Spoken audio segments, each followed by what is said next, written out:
Bueno, muy buenas tardes, queridos hermanos. Comenzamos hoy el último módulo, ¿no es cierto? Cartas del apóstol Pablo o epístolas, ¿no es cierto? Paulinas 2. Ya estaríamos con este módulo terminando, ¿no es cierto? Todo lo que tiene que ver con las cartas paulinas, ¿no es cierto? Su teología. Así que damos gracias al Señor porque nos permite, ¿verdad?, empezar hoy con 4 clases más. Ya estaríamos llegando al final, ¿no es cierto?, de este módulo. Así que damos gracias al Señor por ello. Así que les invito a que tengamos un tiempo de oración y ahora sí, ¿no es cierto? Pueden ir poniendo sus nombres ahí en el chat, ¿verdad? Desde que comenzamos a grabar hay que ponerlo porque si no, no aparecen después en la grabación, ¿ya? Así que oramos al Señor para que nos pueda bendecir en esta hora. Padre, te damos gracias. Eres bueno, eres fiel y delante de ti estamos. Sabemos y reconocemos tu poder, tu gloria, tu majestad, pero también reconocemos tu amor, tu misericordia, tu fidelidad. Cada día, Señor, tú nos abrazas, nos ministras, nos tocas con tu presencia. Por eso también queremos que hoy, al comenzar un nuevo módulo, Señor, también tú nos des la gracia, la sabiduría, para poder, Señor, llegar hasta el final, para poder entender todas las cosas que tú tienes para cada uno de nosotros. Bendice la vida de cada uno de mis hermanos y hermanas, Señor. Sé que hemos tenido una jornada extensa, Señor, con la teología de Juan, después introducción a las cartas, a epístolas 1 y ahora estaríamos llegando al final con epístolas 2, Señor. Gracias, eres bueno y eres fiel y por eso te adoramos. Oramos en el nombre de Jesús. Amén y amén. Bueno, como ustedes bien saben, ¿no es cierto? Todo lo que tiene que ver con... Ah, le salió ahí encendido el micrófono. Ponemos un poquitito. Ahí está. Entonces, comenzamos con introducción a las cartas, ¿no es cierto?, del apóstol Pablo, donde vimos un poquito, ¿no es cierto?, de la biografía del apóstol Pablo y también, ¿verdad?, palabras importantes que utilizó el apóstol en sus cartas, ya en todas las cartas paulinas, ¿no es cierto?, excepto la carta de Romanos, que ustedes la ven, ¿no es cierto?, en forma independiente, ¿ya? Y también después vimos, ¿no es cierto?, epístola 1, donde terminamos la semana pasada, ¿no es cierto?, donde cada uno de ustedes entregó, ¿no es cierto?, su prueba y también su trabajo, ¿ya? Así que aquellos que lo están haciendo hoy, ¿no es cierto?, sepan, ¿no es cierto?, que, bueno, el plazo era hasta la semana pasada, pero igual vamos a tener ahí gracia y misericordia, ¿ya? Así que, pero, ¿no es cierto?, es la prueba y el trabajo para poder cerrar, ¿no es cierto?, y concluir bien ese módulo. Entonces, queridos hermanos, en este epístola 2 ya tenemos que ver, ¿verdad?, la carta a los colosenses en paralelo con Filemón. Recuerde usted que la carta que se le escribe a la iglesia en Colosas y la carta que se le escribe a Filemón fueron en paralelo, ya fueron en el mismo momento y fueron llevados por la misma persona a la iglesia de Colosas y Filemón, ¿no es cierto?, era parte también de esta iglesia. Vamos a ver después, ¿no es cierto?, las epístolas pastorales, las de Timoteo, ¿no es cierto?, primera y segunda de Timoteo, y Tito, ¿ya? Y también, ¿no es cierto?, estaríamos mirando allí bueno, la carta también de los tesalonicenses, ¿ya? Que es parte también de esto, y el último PowerPoint sería la teología que encontramos en las cartas del apóstol Pablo, ¿ya? Entonces, Colosenses y Filemón, primera y segunda de Timoteo, Tito, ¿no es cierto?, las cartas de primera y segunda de Tesalonicenses, y por último veríamos también una teología, ¿no es cierto?, que encontramos en las cartas del apóstol Pablo. Pero como siempre lo hacemos, ¿no es cierto?, y también es muy buena costumbre, le voy a invitar a que abra su Biblia allí en Colosenses, ya Colosenses capítulo 1, ya, bueno, siempre acudimos al mismo libro, ¿no es cierto?, para poder ver quién es el autor, ¿no es cierto?, y esa es una evidencia interna, y acá, ¿no es cierto?, claramente señala Colosenses capítulo 1, Pablo, apóstol de Jesucristo por la voluntad de Dios, y el hermano Timoteo. Ya hicimos el comentario el otro día, ¿no es cierto?, que Pablo se considera un apóstol abortivo, ¿verdad?, porque el Señor Jesús se le aparece camino a Damasco, entonces por eso aquí también lo realza, lo recalca, ¿verdad?, que fue por voluntad de Dios. Él estaba persiguiendo a la iglesia, creyendo, ¿no es cierto?, que estaba haciendo la voluntad de Dios, y el Señor Jesús le aparece en el camino, ¿verdad?, y le dice: Pablo, Pablo, ¿no es cierto?, ¿por qué me persigues? Dura cosa es dar coces contra el aguijón. Cuando escribe esta carta, ¿no es cierto?, está señalando también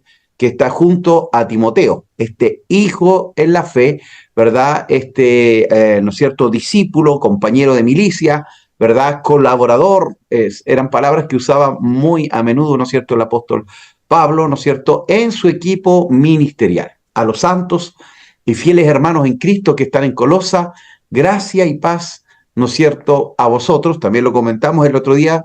Primero recibimos este regalo inmerecido, ¿no es cierto?, de la salvación. Gracia es un regalo, un don, y paz, ¿no es cierto? Es decir, primero tenemos que estar reconciliados con Dios para que esa paz que inunda, ¿no es cierto?, pueda inundar nuestro corazón, ¿ya? Pero donde yo quería detenerme hoy es en el verso 15. El verso 15 dice, Él es la imagen del Dios invisible, el primogénito de toda creación, porque en Él fueron creadas todas las cosas, las que hay en los cielos, las que hay en la tierra, visibles e invisibles, sean tronos, sean dominios, sean principados, sean potestades, todo fue creado por medio de Él y para Él. ¿Ya? Entonces vamos a comenzar de atrás para adelante. El último verso que leímos, el verso 16, señala, ¿no es cierto?, que Cristo, ¿ya? Porque está hablando de Jesús allí, que Él es la imagen del Dios invisible y que en Él fueron creadas todas las cosas, ¿ya?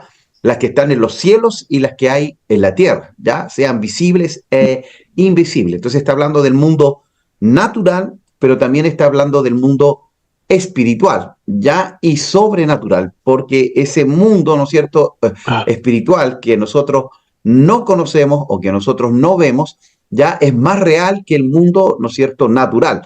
Este mundo natural va a acabarse en algún momento, ¿no es cierto?, pero el mundo, ¿no es cierto?, espiritual es eterno, ya va a permanecer por siempre. Entonces está señalando aquí que Dios, a través de Cristo, creó todas las cosas que vemos y también las cosas que no vemos, ¿ya? Todo fue hecho por Él, ¿no es cierto?, y para Él. Entonces aquí está realzando también a la persona de Cristo, ¿ya? Él está diciendo que Él creó, ¿no es cierto?, a los ángeles, porque hay una herejía en la iglesia de Colosa donde, ¿no es cierto?, los hermanos comienzan a rendir honor o adoración a los ángeles, ¿ya? Entonces acá deja claramente establecido que los ángeles fueron creados por Dios, ¿ya? Entonces no están a la altura de Dios y no están a la altura de Cristo, ¿ya? Entonces por eso él señala, ¿no es cierto?, que todo fue creado por él, ¿no es cierto?, las que están en los cielos, en la tierra, y que todo, ¿no es cierto?, fue creado por medio de él y para él, ¿ya? Y ahí está hablando de Cristo. Y el verso 15, ¿no es cierto?, nos señala allí también que Jesús es la imagen del Dios invisible, ¿ya? El primogénito de toda creación. ¿Se recuerda usted de esa conversación en el libro de Juan, ¿no es cierto?, cuando Felipe le dice, Señor, muéstranos al Padre y nos basta. Y el Señor le dice, ¿cuánto tiempo he estado con ustedes? ¿Ya? Entonces él está diciendo, el que me ha visto a mí, ha visto al Padre, ¿ya? Entonces, ¿por qué? Porque Jesús es la imagen de este Dios invisible. Ya el Señor Jesús le habla a la mujer samaritana en Juan capítulo 4, ¿verdad? Y le dice, Dios es espíritu, ¿ya? Y los que le adoran en espíritu y en verdad es necesario que adoren. Entonces, esta palabra, queridos hermanos, que aparece aquí, que dice que Jesús es la imagen del Dios invisible, ¿verdad? Es distinta a la que aparece en Génesis cuando dice que nosotros fuimos creados a su imagen, ¿ya? Y esto es importante porque algunos señalan, ¿no es cierto?, o quieren decir que nosotros somos igual a Dios y nosotros no somos igual a Dios. La palabra en Génesis, ¿no es cierto?, para imagen, ¿verdad?, es la palabra sombra, ¿ya? Entonces lo que está diciendo que la imagen de Dios en nosotros es una sombra, no es que seamos igual a Dios, ¿verdad? Como la palabra que aparece acá en Colosenses 1:15, cuando dice que Jesús es la imagen del Dios invisible, está hablando, ¿no es cierto?, de la figura de una moneda, está diciendo, ¿no es cierto?, en que Dios es, podríamos decir, es una moneda de 100 y Jesús es una moneda de 100, ¿ya? Entonces, si usted toma la moneda de 100, sería exactamente igual, debe empezar lo mismo, entonces está diciendo Jesús es Dios, ¿ya? Entonces, cuando habla de Jesús como imagen de Dios, está diciendo que Dios o Jesús es Dios mismo. Pero cuando habla del hombre, ¿no es cierto?, que somos imagen de Dios, solamente, ¿no es cierto?, habla allí de una sombra. Es decir, nosotros tenemos la voluntad, ¿no es cierto?, tenemos la capacidad de razonar, de pensar, tenemos la capacidad, ¿no es cierto?, de decidir, de tomar decisiones, que, ¿verdad?, nos hace diferente o distinto a los animales, ¿ya? Pero esas son características de Dios, pero son una sombra. No es que nosotros seamos Dios, como también, ¿no es cierto?, hay una corriente, una secta, ¿no es cierto?, que dice que al final todos nosotros vamos a llegar a ser dioses. No, hay un solo Dios, ¿no es cierto?, en tres personas, Padre, Hijo y Espíritu Santo. Y cuando habla de Jesús, entonces como imagen está diciendo, Él es Dios mismo, ¿ya? La misma sustancia, ¿verdad? Son exactamente igual, pero cuando habla de que el hombre es imagen de Dios, solo hay una sombra, hay ciertas características, ¿no es cierto?, que en su gracia soberana Dios ha puesto en el hombre, ¿verdad? Y por eso también es tan importante, ¿no es cierto?, esa imagen que Dios puso en el hombre, porque si usted se da cuenta, los ángeles también fueron creados, como nosotros fuimos creados, pero en los ángeles ni en los animales Dios puso su imagen, solo lo puso en el hombre, en el ser humano. Por eso, ¿no es cierto?, el salmista ahí en el capítulo 8 dice, ¿no es cierto?, ¿qué es el hombre para que tengas de él memoria y el hijo del hombre para que le visite?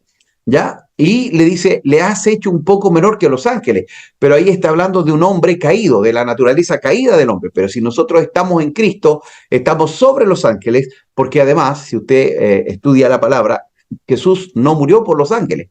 Los ángeles que cayeron están condenados, ¿verdad? No hay posibilidades de que ellos se arrepientan y se puedan convertir, ¿verdad? Ellos están condenados. Pero Cristo vino a rescatar al hombre porque en el hombre estaba la imagen de Dios, ¿ya? Entonces eso también es muy, muy interesante.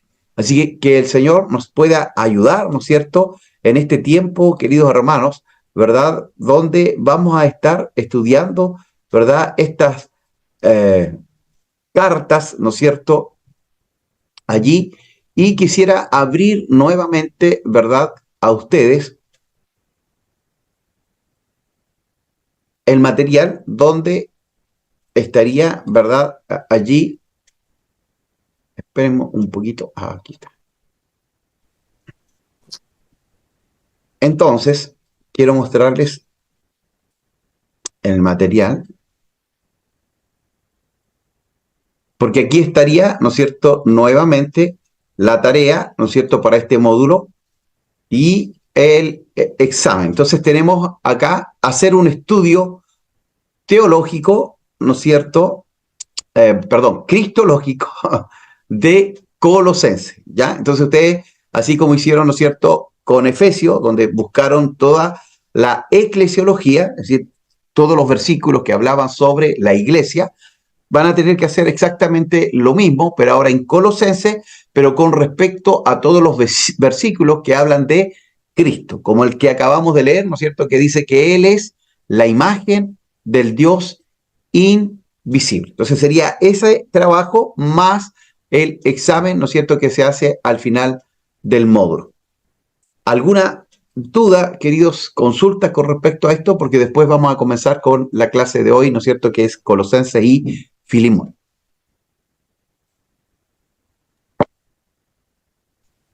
Bueno, está claro entonces la tarea, así que damos gracias al Señor por ello. Bueno, he recibido sus trabajos, ¿no es cierto?, aquellos que me enviaron por correo, le he, perdón, puesto, ¿no es cierto?, acuso recibo. Si no puse acuso recibo, reenvíenmelo ya, porque puede ser que no lo pude, no lo vi o no me llegó. ¿Ya? Así que a los de WhatsApp les ponía un dedito arriba, ¿no es cierto?, diciéndoles que me había llegado, porque es importante para poder revisar esta semana, ¿no es cierto?, sus trabajos, su prueba y entregar las notas. Bueno, hay bastantes aquí hoy.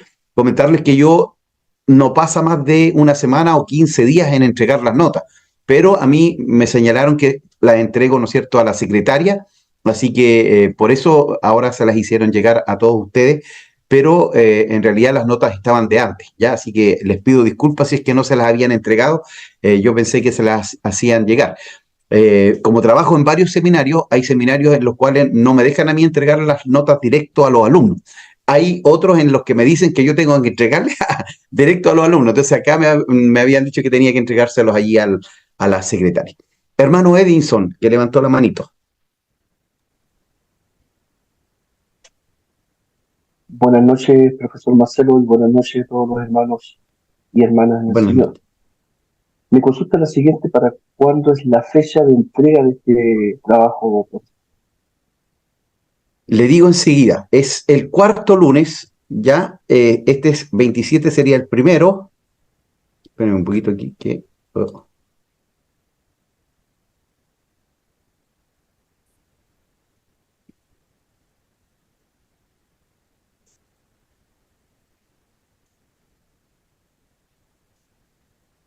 no puedo tener que abrir aquí en el celular porque el computador se me puso un poquito díscolo.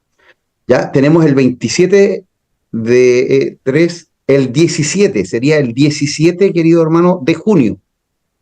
17 de junio, que sería la última clase, estaríamos revisando, ¿no es cierto?, la tarea y bueno, ahí también se le estaría entregando el examen final. Ok, profesor, muchas gracias.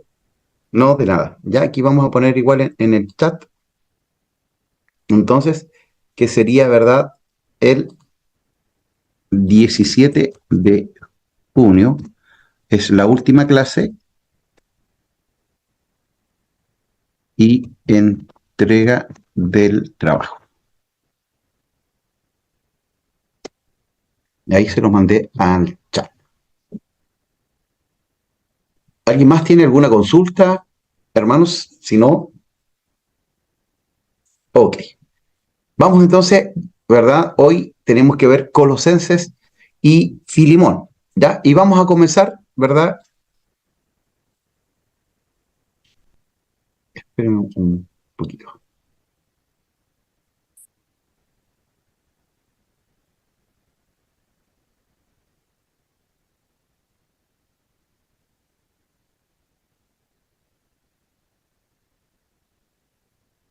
La carta de Pablo a los Colosenses fue escrita durante una de las muchas prisiones de Pablo por anunciar a Jesús como el Señor resucitado, y la carta está dirigida a un grupo de personas que Pablo nunca había conocido, que formaban una comunidad de iglesias que él no inició.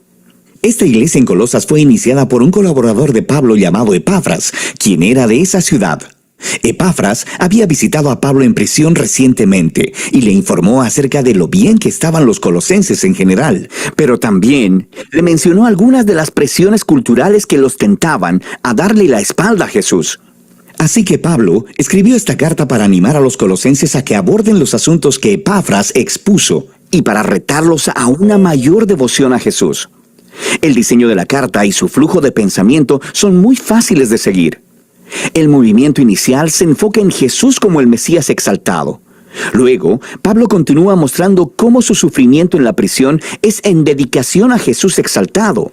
Y después, aborda las presiones que están tentando a los colosenses para darle la espalda a Jesús. Después de esto, él explora la nueva manera de vivir que la resurrección de Jesús ha abierto para ellos. Así que la carta abre con dos oraciones. Pablo primero agradece a Dios porque Epafras le comunicó que los colosenses han sido completamente fieles a Jesús, mostrando su amor por Dios y por su prójimo.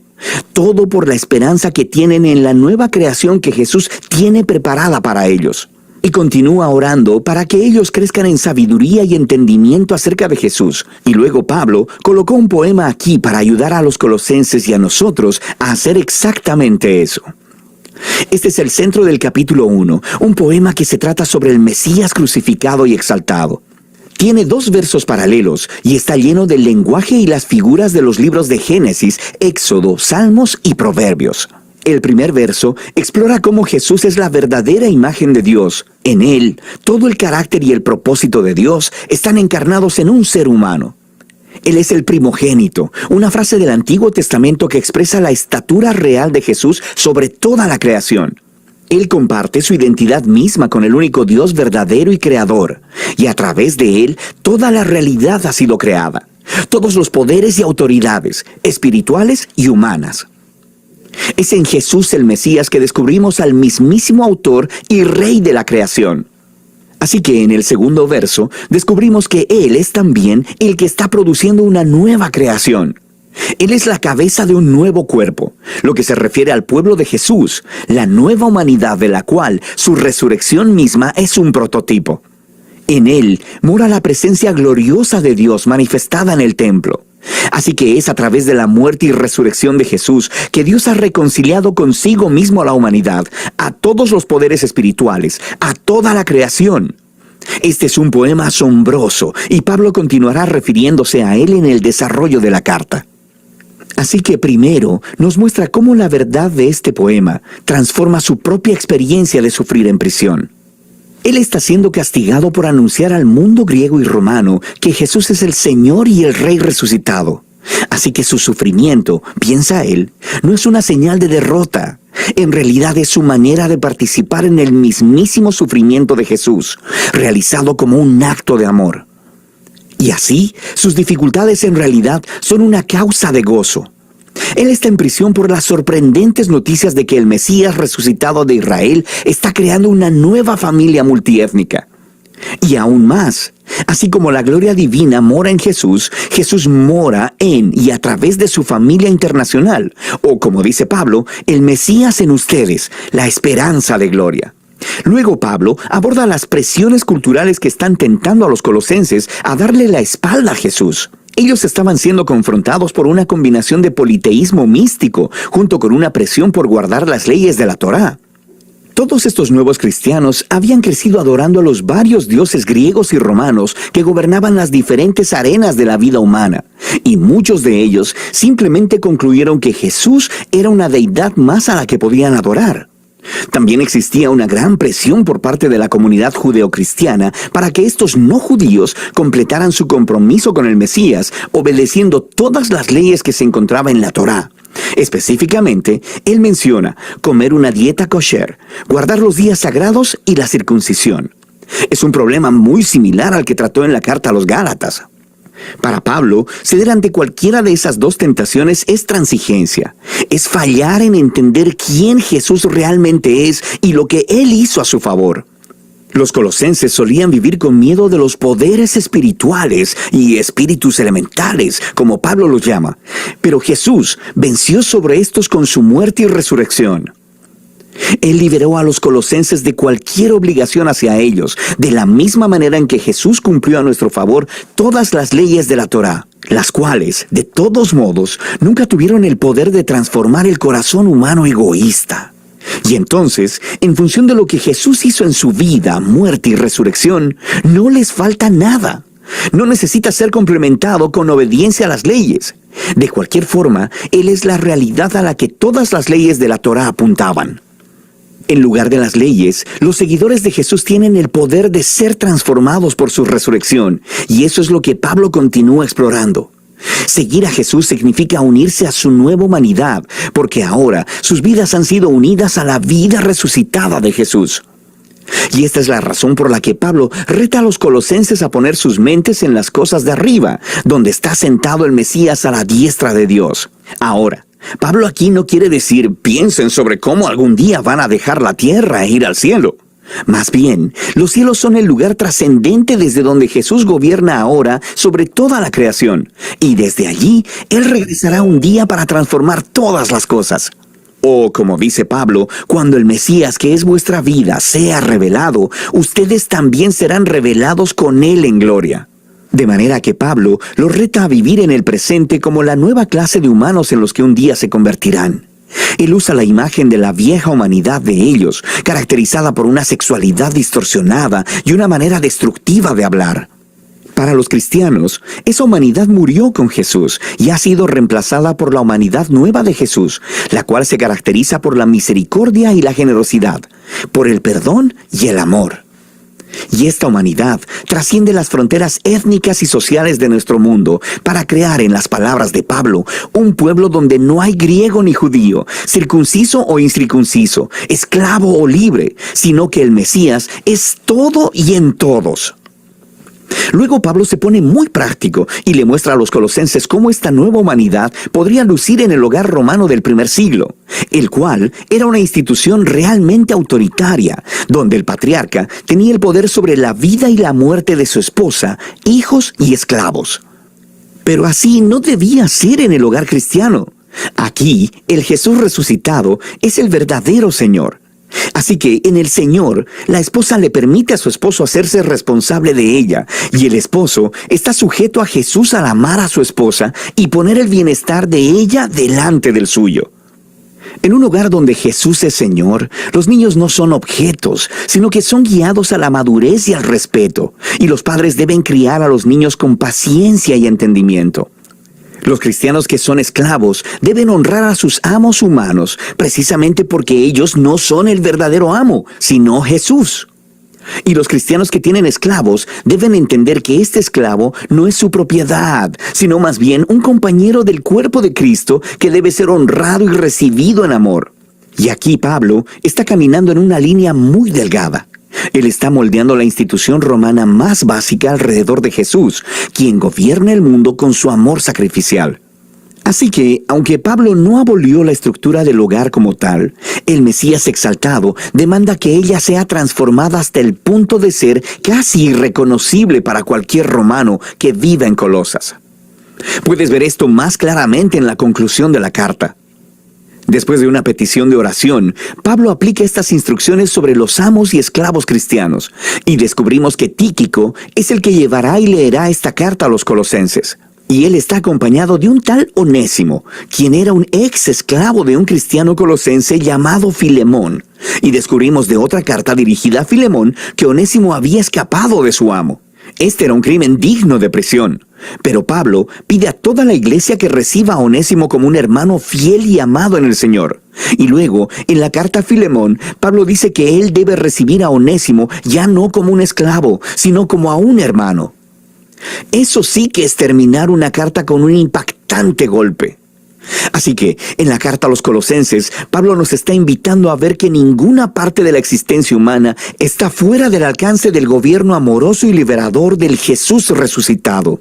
Nuestro sufrimiento, nuestra tentación a ceder, nuestro carácter moral, la dinámica del poder en nuestros hogares, todo debe ser reexaminado y transformado.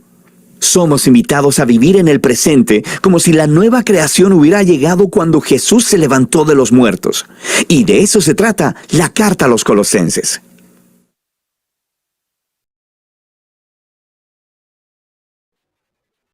Hermanos, ahí, ¿no es cierto?, un buen resumen, claro, ¿no es cierto?, con respecto a esta carta, que nosotros la vamos a ver en paralelo con Filemón. No sé si alguno de ustedes quisiera hacer algún comentario, algo que les haya llamado la atención, que hayan, ¿no es cierto?, escuchado de este pequeño resumen.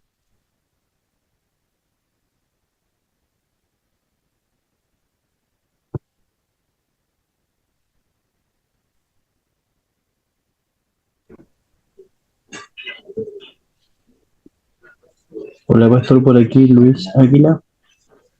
Hermano. Sí, bueno, básicamente, bueno, estoy aquí en un dispositivo que dice Familia Aquilán, pero en realidad soy yo. Sí, la importancia que el apóstol le da a la familia, el orden establecido por Dios como instrucción a la iglesia, enseñanza, que antes de crear un estado, una nación, Dios creó la familia y la ordenó también. Es como lo que uno podría valorar personalmente, y también nuestro comportamiento como trabajadores, como jefes, también que aplica directamente a nuestra vida cotidiana, pastor. ¿Eso sería? Amén, gracias, hermano.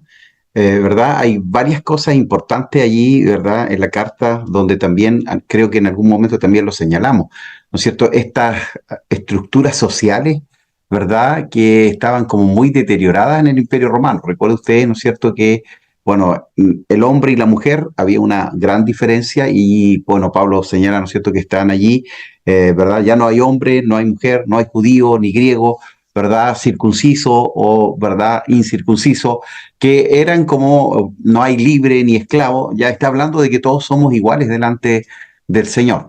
Otra cosa interesante, ¿no es cierto?, es que Colosas, o la iglesia en Colosas, no fue fundada por el apóstol Pablo, ya así como Roma no fue fundada por él, ¿verdad? Es una de las pocas iglesias que se dice que no fue fundada por él, pero sí desde Éfeso probablemente envió, ¿no es cierto?, allí algún líder espiritual para que levantara la iglesia.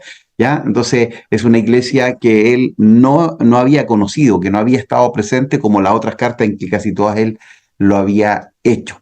¿Ya? Entonces, bueno, ahí en el chat me preguntó un hermano que se le fue la señal. Bueno, la tarea, ¿no es cierto?, que tenemos para ese día, ¿no es cierto?, que es el 17 de junio, ¿verdad? El 17 de junio es, ¿no es cierto?, la cristología que encontramos en el libro de Colosenses, ¿ya? Es decir, todos los versículos que hagan referencia al Señor Jesús, a Cristo, ¿verdad? Usted va apuntando y va poniendo allí, ¿no es cierto?, las características, ¿no es cierto?, atributos, nombres, ¿ya?, que hablen con respecto a la persona de Cristo, ¿ya? Así que ese es, ¿verdad?, el trabajo. Bueno, esto va a quedar grabado también, entonces cuando ustedes vean la grabación van a poder escuchar aquello.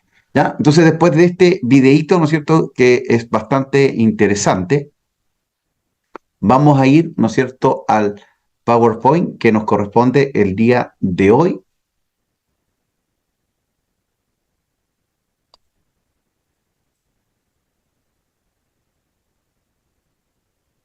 Y es, ¿no es cierto?, epístola del apóstol Pablo a los Colosenses y también a Filemón, ¿ya? Entonces vamos a ver estas dos cartas como aparecían.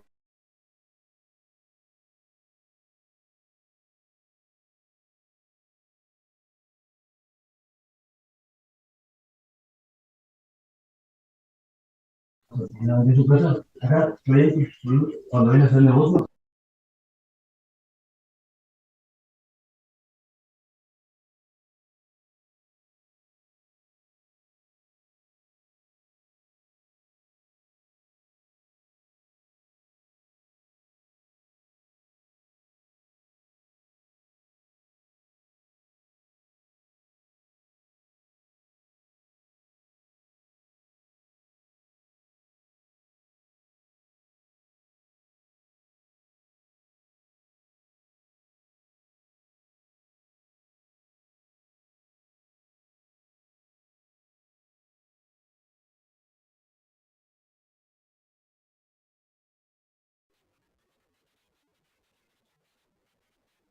Hermano, se me cayó el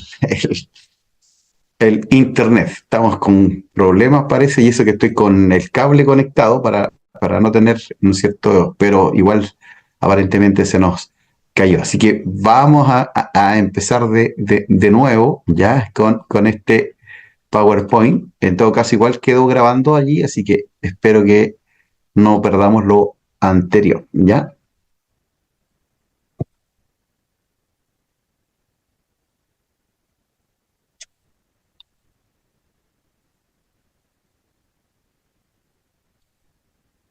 Ya, mi hermano. Entonces, como había señalado recién, ¿verdad? Estaba leyendo Segunda de Pedro, donde Pedro, ¿no es cierto?, el apóstol Pedro hace referencia a los escritos del apóstol Pablo, ¿no es cierto? Lo veíamos como una evidencia, ¿verdad?, de la validez de los escritos del apóstol Pablo, ¿verdad? Pero que también, ¿no es cierto?, al ser tan profundo, muchos también tergiversaban, ¿ya? Entonces, decía ahí, ¿no es cierto?, Pablo, según la sabiduría que le ha sido dada, o sea, ha escrito casi en todas sus epístolas, perdón, hablando en ella de estas cosas, entre las cuales hay algunas difíciles de entender, las cuales los indoctos e inconstantes tuercen, como también las otras escrituras para su propia perdición. Ya, entonces esto, hermano, nos habla de que hay que tener mucho cuidado, ¿no es cierto?, con la palabra para no torcerla, para no cambiarla, ¿verdad? Porque ya en ese tiempo habían algunos, ¿no es cierto?, que estaban cambiando, ¿no es cierto?, los escritos de Pablo y también las otras escrituras, haciendo referencia a las otras cartas que habían escrito los apóstoles. ¿Ya? Entonces,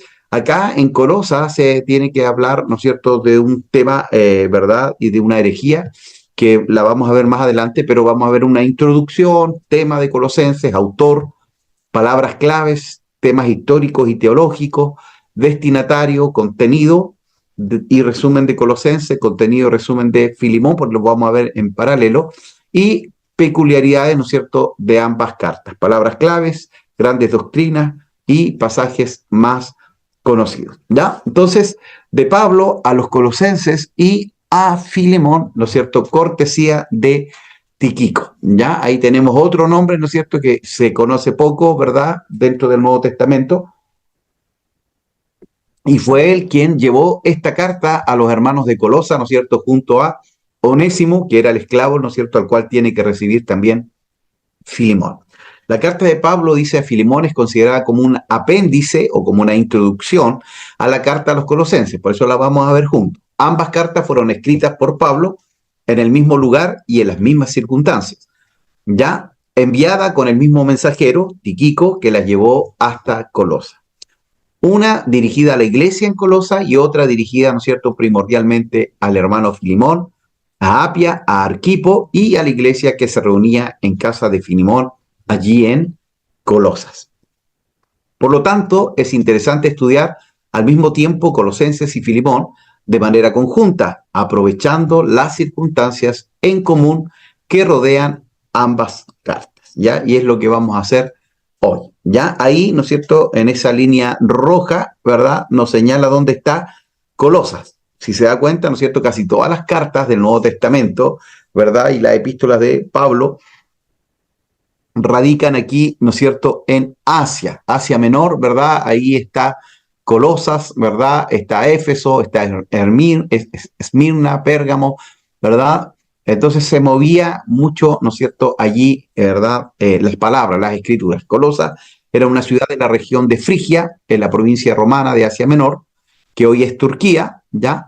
Estaba a 160 kilómetros al este de Éfeso, en la región de las 7 iglesias de Apocalipsis, ¿ya? Estaba en el Valle Lico, donde habían 3 ciudades con iglesias cristianas, Colosas, Hierápolis y Laodicea. Bueno, aquí también, como pasa en Corintios, ¿se acuerdan que en Corintios hablaba de una carta anterior y después veíamos una carta que iba entre primera y segunda de Corintios, que tampoco estaba, ¿ya? Acá también hay una referencia, ¿no es cierto?, de que la carta de Colosas sea leída en la Odisea y la carta de la Odisea sea leída en Colosas, y esa carta de la Odisea no está, ¿verdad? Entonces no está dentro del canon bíblico porque se perdió, y si apareciera es porque Dios no quiso que estuviera allí, ¿ya? Entonces, para que también tengamos ese cuidado, ¿ya? Colosas era próspera, ¿verdad?, en el siglo V o V antes de Cristo, cuando el rey Asuero, ¿verdad?, en el libro de Esther, o Jerjes marchó a través de la región de Asia. Ruta principal de norte a sur y de este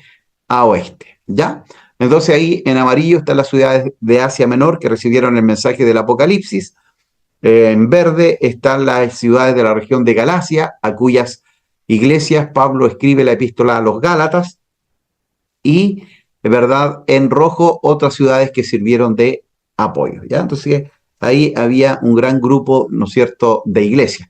Ahora, lamentablemente, hoy, siglo XXI, ¿verdad?, allí está lleno, ¿no es cierto?, de musulmanes. Ya las iglesias se cerraron, no hay iglesia evangélica y en algunos de ellos incluso, ¿no es cierto?, hay persecución en contra de los cristianos, ¿ya? Entonces, triste, ¿no es cierto?, que donde nació, ¿verdad?, el cristianismo, hoy, ¿no es cierto?, estén las iglesias cerradas.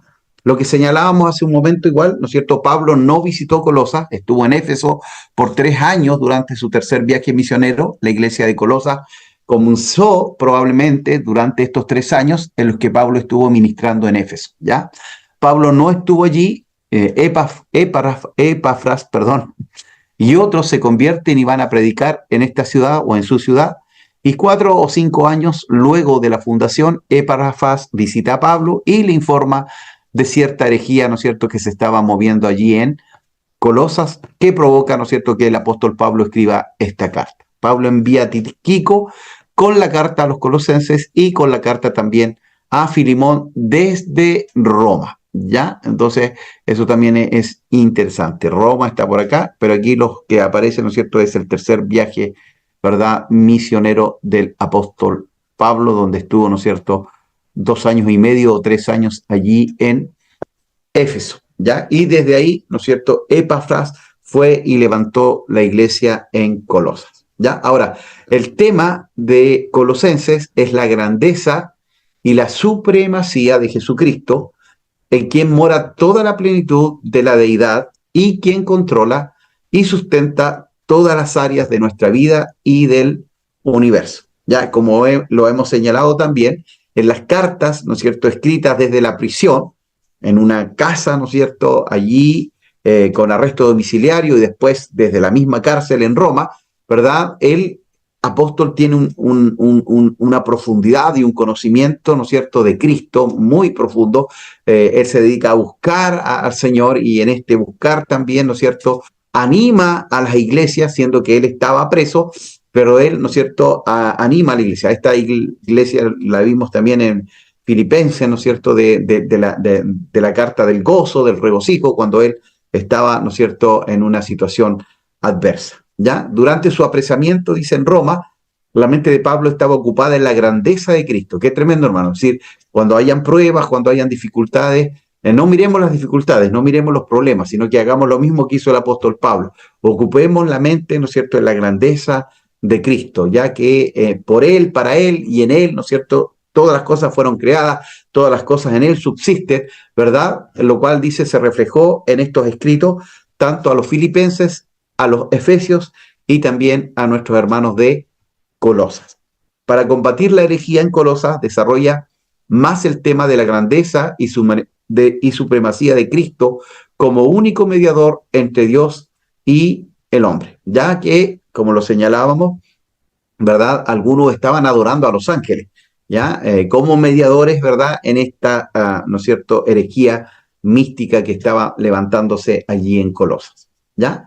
Colosenses 2 dice, mirad que nadie os engañe por medio de filosofías y huecas sutilezas, según las tradiciones de los hombres, conforme a los rudimentos del mundo, y no según Cristo, porque en él habita corporalmente toda la plenitud de la deidad, y vosotros estáis completos en él, que es la cabeza de todo principado y potestad.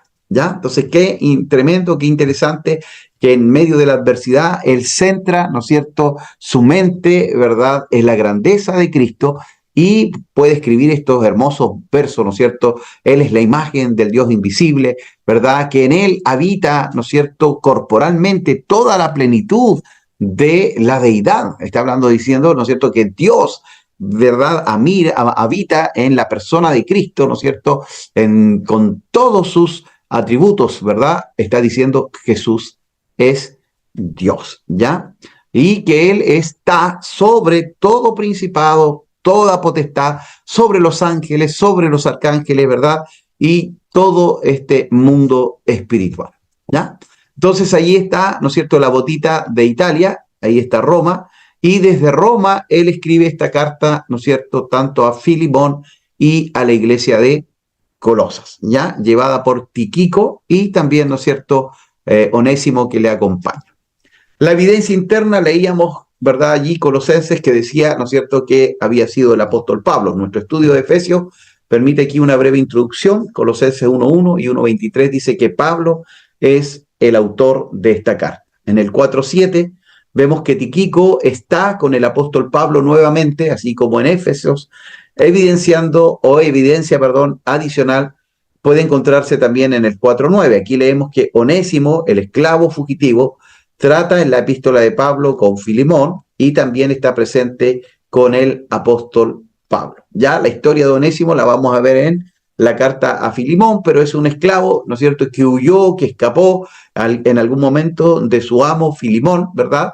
Y este se convierte en el ministerio del apóstol Pablo en Roma, ¿verdad? Y él, ¿no es cierto?, lo devuelve a su amo, ¿verdad? Esta restitución que hablábamos en algún momento, ¿verdad? Es verdad, todas las cosas son nuevas, pero si usted debe, tiene que pagar. Si usted, ¿no es cierto?, le pidió algo a alguien, tiene que llevárselo de vuelta, ¿verdad? Porque como hijo de Dios, ¿no es cierto?, tenemos que restituir. Entonces Pablo dice, tú vas a volver allá, ¿no es cierto?, porque tú eras esclavo de Filemón, pero yo voy a pedirle a él, ¿no es cierto?, que ya no te trate como un esclavo, sino que te trate como un hermano en Cristo, ¿ya? Entonces aquí leemos, dice que Onésimo, el esclavo fugitivo, trata la epístola de Pablo con Filemón, también está presente con el apóstol Pablo. De este manuscrito también comprendemos que Tíquico es la persona que lleva la epístola a los colosenses y como se estudió anteriormente la epístola de Pablo a los efesios también fue igual.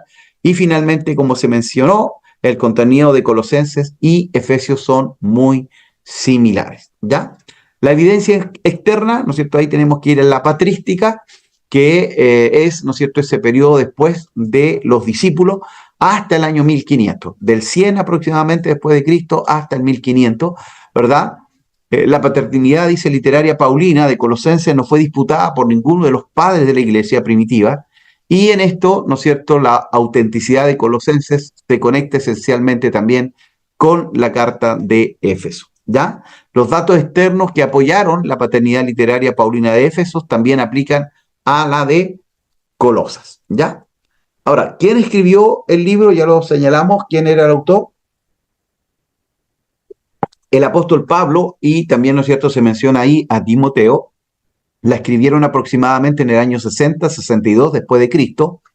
Él se hallaba bajo arresto domiciliario en Roma y esperaba ser juzgado después de apelar ante el emperador. Ya no siendo una persona que pierde el tiempo, Pablo tomó la oportunidad para escribir y fortalecer a la iglesia de Colosas, una ciudad en el suroeste de la actual Turquía. Ya dijimos, 60 al 62. ¿A quién fue escrito? A la iglesia de Colosas. ¿De dónde fue escrito? Desde la cárcel en Roma y con Timoteo, ¿no es cierto?, al lado del apóstol. Ahora, ¿cuál es el trasfondo histórico de este libro? Bueno, algunos de Colosas estuvieron en el día de Pentecostés, posiblemente, ¿no es cierto?, Pablo en su segundo y tercer viaje pasó por Colosas porque está cerca de Éfeso y de la Odisea. Posiblemente, ¿no es cierto?, Epafras fundó la iglesia, él le llevó a Pablo en Roma noticias sobre la iglesia, y en el saludo final Pablo dice que Epafras tiene una carga por ellos. En la iglesia estaba entrando el legalismo judío, ya, mandamientos de hombres y filosofías. Una era el culto a los ángeles, también la sabiduría, el conocimiento, pero todo era hueco, sin fundamento, era gnosticismo. Y Pablo les habla de quién es Jesús y él en nosotros, ¿ya? Entonces también allí, ¿no es cierto?, tenemos estas corrientes, ¿no es cierto?, gnóstica y de adoración a los ángeles por un lado, y también por el otro el judaísmo, ¿no es cierto?, los judaizantes, ¿no es cierto?, con este tema de, ¿no es cierto?, de que pedían la circuncisión y pedían también, ¿no es cierto?, que cumplieran con toda la ley de Moisés. Colosas fue una ciudad, ¿no es cierto?, allí en Frigia. Espéreme un poquitito. Vamos a silenciar al link que está con la... Entonces, Colosas fue una ciudad, ¿verdad?, de Frigia, una provincia en el centro de Asia Menor. Los judaizantes se habían introducido en esta iglesia y hubo otros, ¿no es cierto?, que trataron de enseñar una forma de misticismo oriental. Pablo escribió desde su encarcelamiento final ya en Roma, le dice a los colosenses que el misticismo no tiene ningún valor y que hay muy poco valor en los rituales vacíos y las ceremonias, ¿ya? Entonces, cuando hablamos de misticismo, ¿no es cierto?, estamos hablando, ¿no es cierto?, de experiencias como supranaturales, ¿verdad?, que ellos realzaban. Recuerde que el gnosticismo, ¿no es cierto?, señalaba que habían algunos que eran iluminados, que algunos tenían como un conocimiento especial, y ellos eran los que tenían la salvación, ¿ya? Y por otro lado, ¿no es cierto?, esto tiene que ver con este misticismo, pero también estaba el ritualismo, ¿ya? Donde ellos, ¿no es cierto?, los judaizantes pedían la circuncisión, la observación del día de reposo, que era el día sábado, ¿verdad?, y la prohibición de ciertos alimentos.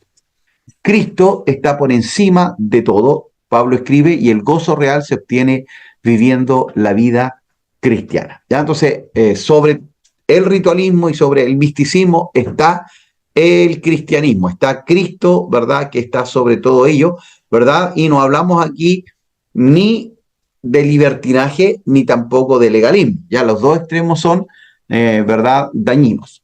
Ahora, en el método panorámico podemos decir que la idea principal del libro es quién es Jesucristo, ¿ya? Él es la imagen del Dios invisible, el lugar que Dios le dio, el primogénito de toda creación. Y cuando habla de primogénito, no está diciendo que fue el primer nacido, ¿ya? Porque algunos dicen, él fue creado porque está hablando... No, está hablando de un título que señala que él está sobre todo, ¿ya? Él es el primero de todo, ¿ya? Y quiénes somos nosotros en él, ¿ya? ¿Quién es la iglesia en él? ¿Quiénes aquellos que han recibido a Cristo en él, ¿ya? ¿Cuál fue la razón principal por la cual se escribió? Para contrarrestar los falsos conceptos e ideas gnósticas y judías. Entonces entró el gnosticismo y los judaizantes, entonces dos corrientes distintas, diferentes, que estaban ingresando dentro de la iglesia, ¿ya? Estaban contaminando a la iglesia, y Epafras, ¿no es cierto?, que consideramos que fue el pastor quien levantó la iglesia en aquel lugar, informó de esto al apóstol Pablo en Roma, y, ¿no es cierto?, cosas que estaban sacando de su lugar a Dios y también al Señor Jesucristo, ¿ya? Él está sobre todo, ¿verdad? Y Él es superior también a los ángeles. Palabras claves que aparecen allí: sabiduría, conocimiento, inteligencia, plenitud, todo, porque en Cristo habita toda la plenitud, todo lo llena el Señor, ¿verdad? Él es el mayor de todo, completos en Él, fe, misterio en Él, o delante de Él, o por medio de Él, ¿ya? Entonces todo fue creado por Él y para Él, ¿verdad? Palabras en Filemón: amor, ruego, esclavo, prisionero. Temas, ¿no es cierto?, en Colosenses: primogénito, plenitud, libertad. Temas de Filemón: amor, perdón y liderazgo, ¿ya? Entonces, ahí está en paralelo los dos libros. Más adelante vamos a hincarle un poquito más el diente, ¿no es cierto?, a la carta que le escribe el apóstol Pablo a los hermanos ¿verdad?, al hermano Filemón, a la iglesia que estaba en su casa, ¿verdad? Y ahí aparece, ¿no es cierto?, este cuadrito cronológico que lo hemos visto varias veces, y desde la prisión en Roma escribe Colosenses, Filemón, Efesios y Filipenses, ¿ya? Ahora, ¿a quién le escribe? A Colosenses fue dirigida primordialmente a la iglesia de Colosa, ¿ya? Ahí está en rojito Colosa. Recuerden que esto es Grecia o Macedonia, ¿no es cierto? Ahí estaba Filipo, ¿verdad? Entonces él escribe estas cartas de la prisión. Pablo envió a Tíquico acompañado de Onésimo, el esclavo de Filemón, que regresaba a su amo, con la carta de Colosenses, y también la carta a Filemón, quien vivía en esta ciudad, ya en Colosas. Filemón fue dirigida a Filemón, a Apia, a Arquipo y a la iglesia de la casa de Filemón. Y Pablo solicita, ¿no es cierto?, que la carta de los hermanos de Colosas también sea leída en la Odisea, y del texto del 4.3 inferimos que sería leída también en Hierápolis, ¿ya? Epafras se quedó con Pablo en Roma, quizás para recibir alguna instrucción adicional del apóstol. Entonces viene Tíquico y Onésimo, y Epafras se queda, ¿no es cierto?, con el apóstol ahí en Roma. La carta de los Colosenses fue escrita para corregir ciertos errores de enseñanza, y aquí vamos a analizar un poquito ritualista, mística y ascética, ¿ya?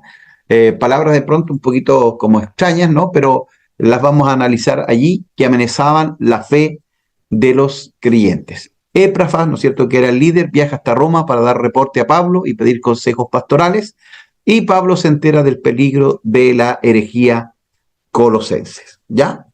Tenemos ahí los recipientes, los creyentes en Colosas, en su mayoría gentiles.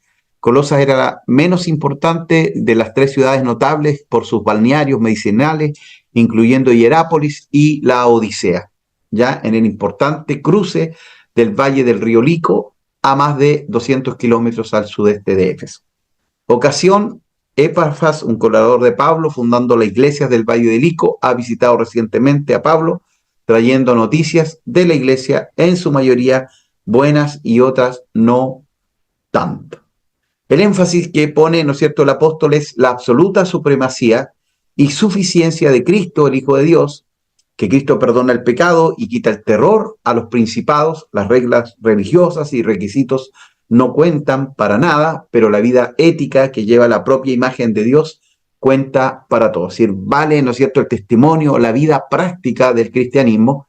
La vida a la semejanza de Cristo afecta las relaciones de todo tipo, ¿ya? Si Cristo está en mí, en mi vida, como Señor y Salvador, va a influenciar, ¿no es cierto?, en mis relaciones, en mi trabajo, en mi familia, en mi vecindario. Características particulares: se presenta a Cristo con supremacía absoluta y toda suficiencia. Colosenses tiene similitudes con Efesios, y probablemente porque fue escrita casi al mismo tiempo, pero tiene un énfasis distinto, ¿ya? Y aquí volvemos a la herejía, ¿ya? La herejía colosense, que era ritualista, que era ascética y que era mística. Dice, no se ha determinado claramente o con precisión el origen y clasificación exacta de la herejía, aunque es fácil descubrir algunos de los elementos de esa falsa enseñanza, ¿ya? Entonces, no es fácil, ¿no es cierto?, distinguir las características de esta herejía que estaba en la iglesia de Colosa, pero sí habían algunas características especiales, ¿verdad? Entre ellas, la primera es que era ritualista, ¿ya? Insistía en la observancia de los días, épocas sagrados, obediencia, formalidades religiosas. Es posible que hubiesen elementos del judaísmo farisaico, ¿ya? Entonces, los fariseos y los judaizantes estaban diciendo, ¿no es cierto?, allí, bueno, en este caso estamos hablando de judíos que se convirtieron al cristianismo, que reconocieron a Jesús como el Mesías que esperaban, pero ellos le añadían, ¿no es cierto?, que había que circuncidarse, guardar el día de reposo y no comer, ¿no es cierto?, ciertos alimentos. También esta herejía era ascética. Se acuerdan que dijimos que los ascetas eran los que se negaban al alimento, se negaban, ¿no es cierto?, a la riqueza, se negaban igual al matrimonio, ¿ya? Entonces ellos decían que entre más usted golpeaba su cuerpo, ¿no es cierto?, lo ponía en servidumbre, mayor iba a ser, ¿no es cierto?, como la presencia de Dios en su vida. Había que someter el cuerpo, dice, a austeridad o a pobreza, negando los apetitos naturales del cuerpo humano, incluyendo abstención de ciertos alimentos, bebidas, con el fin de conseguir un estado espiritual más elevado, ¿ya? Entonces ellos decían, haciendo esto voy a tener un nivel espiritual superior a los demás, ¿verdad? Y no era de esa manera. Entonces era ritualista, era ascética y también era mística, ¿ya? Hablaba de visiones, revelaciones que solo se comunicaban a los iniciados, lo cual iba acompañado de culto a los ángeles. Esto conducía, ¿no es cierto?, a cierta élite o aristocracia espiritual. Y hermanos, esto es interesante y es importante, ¿ya? Porque a veces nosotros le damos más valor, ¿no es cierto?, a las manifestaciones, ¿verdad?, del espíritu o expresiones corporales del espíritu, ¿no es cierto?, al fruto del espíritu. Es decir, los dones son muy importantes, son regalo de Dios, ¿no es cierto? Los dones son repartidos por el Espíritu Santo y la Biblia dice que podemos pedir, ¿verdad?, los mejores dones, pero es el Espíritu que reparte, ¿no es cierto?, como Él quiere, ¿verdad?, de acuerdo a la necesidad que hay en la iglesia, pero también es importante, ¿no es cierto?, el fruto del Espíritu, ¿no es cierto?, que tiene que ver con el carácter de Cristo, ¿no es cierto?, allí. Entonces, acá habían ciertos iluminados, ciertos que tenían, ¿verdad?, visiones especiales, y ellos se consideraban, ¿no es cierto?, los líderes, ¿no es cierto?, y quienes tenían que estar sobre los demás, porque ellos eran los que recibían poco menos, ¿no es cierto?, que una revelación directa de parte de Dios, ¿ya? Entonces esto habla de una élite, habla, ¿no es cierto?, de que hay gente que está sobre los demás, y el apóstol está diciendo, ya no hay judío ni griego, ya no hay hombre ni mujer, ya no hay circunciso e incircunciso, está diciendo, somos todos parte del cuerpo de Cristo, de la iglesia, como lo vimos también tiempo atrás, ¿no es cierto?, este edificio, este cuerpo, esta novia, ¿verdad?, que el Señor viene a buscar. Ahora, temas que encontramos dentro de Colosa o de la carta a los colosenses. Colosenses tiene enseñanza en varias áreas claves de teología, incluyendo la deidad de Cristo. Así, claramente cuando él dice, Él es la imagen del Dios invisible, en Él habita toda la plenitud de la deidad, está diciendo que Jesús es Dios, ¿ya? Entonces, Cristo, ¿verdad? La deidad está hablando de la divinidad, está diciendo que Cristo es Dios, ¿verdad? El ministerio de la reconciliación, que también se nos ha entregado, ¿verdad?, al haber recibido a Cristo en nuestro corazón. La redención, ¿no es cierto?, que Él pagó un alto precio para que usted y yo podamos ser hijos, ¿no es cierto?, de Dios. Ya esta elección por la iglesia, ¿no es cierto?, por el cuerpo de Cristo, este perdón, ¿no es cierto?, por gracia y por lo que hizo Cristo en la cruz del Calvario, habla un poquito de la naturaleza también de la iglesia y refuta la enseñanza hereje que amenaza a la iglesia de Colosenses, ¿ya? Entonces es interesante, estimado, ¿no es cierto?, que a pesar que la iglesia estaba naciendo allí, ya, ¿no es cierto?, hayan corrientes heréticas tan fuertes como llegar a adorar a los mismos ángeles. Ahora, contenido de la carta a los colosenses, un saludo y acción de gracias, una oración, la supremacía de Cristo, el amor, la preocupación y la labor de Pablo por las iglesias, la libertad en Cristo comparada con la religión del hombre. La libertad no significa que no hay reglas de Dios para su pueblo, si estamos hablando de libertad, no libertinaje, ¿no es cierto? Y por el otro lado, ¿no es cierto?, estamos hablando, ¿no es cierto?, de que estamos, ¿no es cierto?, libres en Cristo, pero también, ¿no es cierto?, tenemos que cumplir ciertas cosas, ¿verdad? Porque también habían algunos, ¿no es cierto?, que le ponían más carga de lo que el Señor había pedido. Y por último, saludos personales, como lo hace siempre el apóstol Pablo, ¿no es cierto?, con aquellos a quienes le escriben. Ahora, evidentemente, dice Pablo, tiene un aprecio especial sobre la iglesia de Colosas, aunque no había conocido esta obra de manera personal, sino que conocía a Epafras, Arquipo y otros hermanos, ¿verdad?, que habían recibido el Evangelio cuando Pablo estaba en Éfeso. A pesar de estar preso en Roma, Pablo está regocijado en el Señor al escuchar los reportes de la fe, el amor que tenían estos hermanos, y su oración a Dios por ellos está llena de esperanza y también de gozo. Sin embargo, dice, este afecto entrañable de Pablo no quitaba su deber de advertirles seriamente sobre la herejía que se había asomado a la iglesia, ¿no es cierto?, que estaba en Colosas. ¿Ya? Entonces, necesitamos allí, ¿verdad?, que nosotros podamos, con la gracia del Señor, poder conocer un poco, ¿no es cierto?, de esto. Queridos hermanos, dudas, consultas, preguntas, comentarios que quieran hacer o añadir con respecto a lo que hemos visto hasta aquí.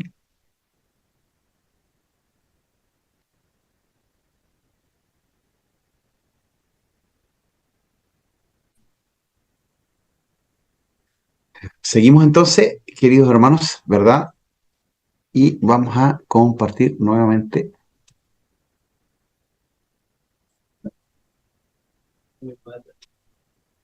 Esperen un poquito, ya me perdí, ¿no?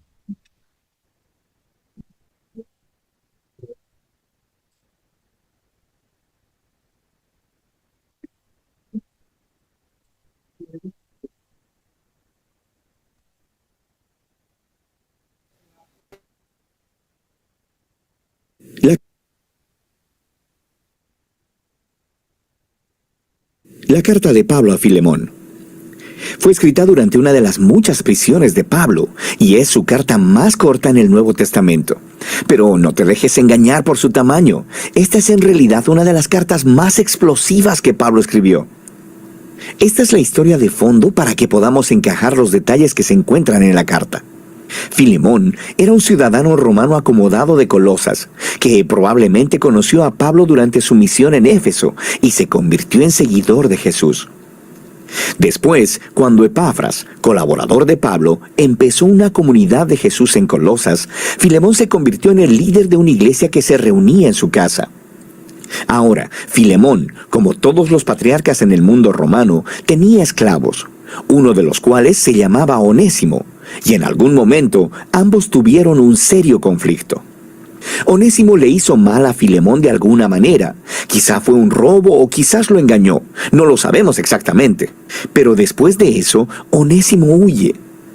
Eventualmente Onésimo fue a ver a Pablo en prisión, probablemente para pedirle ayuda, y en el proceso se convirtió en seguidor de Jesús, y luego en un amado asistente de Pablo. Así que Pablo se encuentra en una situación muy difícil y delicada al escribir esta carta. Él le pedirá a Filemón no solo que perdone a Onésimo y que lo reciba, sino que lo acepte como un hermano en el Mesías y ya no más como un esclavo. Así es como lo hace.